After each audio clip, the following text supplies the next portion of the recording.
Did the Prophet ﷺ actually give an equation for how much Quran you should read on a regular basis, or some advice to the companions outside of the month of Ramadan? Is there a number that the Prophet ﷺ mentioned of how many times the Sahaba could do a khatam, they could finish the Quran cover to cover in a month? Does anybody know? No? You got the hadith right, but the number's off. So you have the right sigha, but yeah. All right, so there's one narration where the Prophet ﷺ prohibits, or seemingly prohibits, finishing the Quran more than once within 3 days.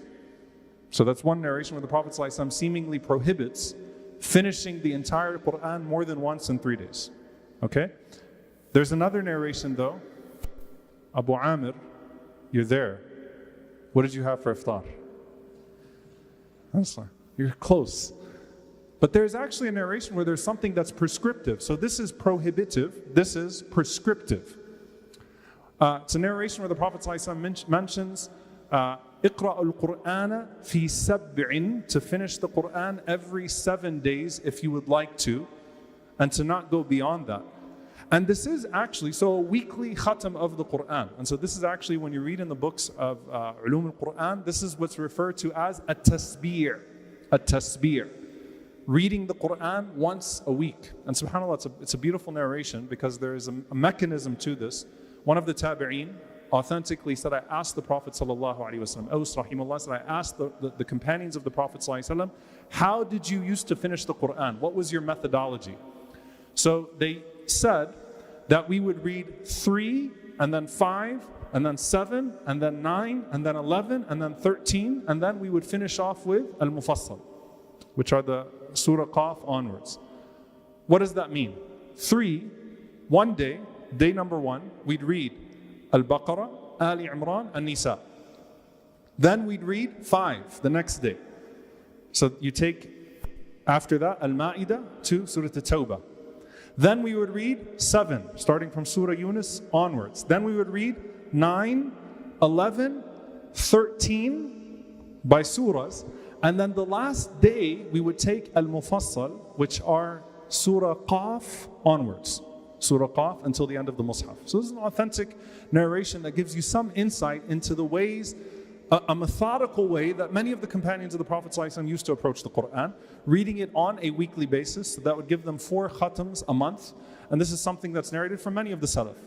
Imam Ahmad rahimahullah, his son, narrates that he used to do his tasbih from Jum'ah to Jum'ah. So he would always finish his khatam right before Jum'ah. This is narrated from Qatada rahimahullah, it's narrated from Al-Awza'i. Many of the Salaf, many of the companions had this habit of finishing the Quran once a week. So now you guys are like, okay, well, what happens in Ramadan? So the answer is once a week. We have to do it once a week now. So I can end the khatira now and send you all home depressed. All right? No, this is to just show you there was a methodology here. There was a method that they were taking into consideration. They were weighing the times that they would start to the time that it would end. Some of them even had a particular day that they would start, a day that they would end. And that's important because it shows you the importance of getting as structured as possible with it. That's the lesson I want you to take from this, is to be structured throughout the year. Think about it. So they're waking up and they know exactly how many surahs they're going to read that day. That's beautiful. And many of them were not hufaz, by the way. Many of the companions, the majority of the companions of the Prophet ﷺ were not hufaz.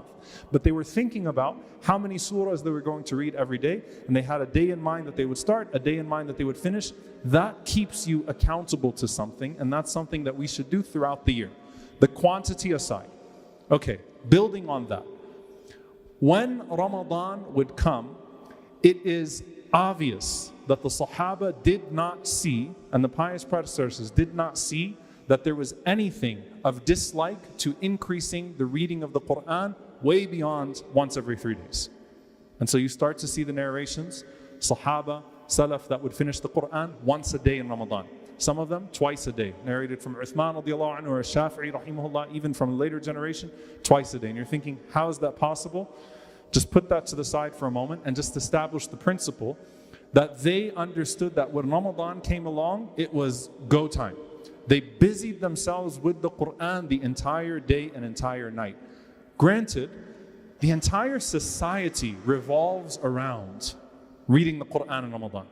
So subhanAllah, if you live in those societies at the time and you're walking around, there is a culture of the Quran here. Everyone's trying to recite as much of it as they possibly can. And they are exerting themselves in worship. And of course, some of this is included in their qiyam. They would recite in their qiyam, outside of their qiyam. The point is that there's another level of exertion within the month of Ramadan. So Qatada rahimahullah, for example, used to recite the Quran once a week.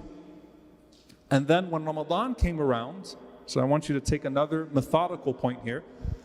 The first 20 days of Ramadan, he would finish the Quran once every 3 days. And then the last 10 nights of Ramadan, he'd finish it once a night. So he did once every 3 days within the first 20. And then he did once every one of the last 10 nights. That's what we're all going to be doing, right?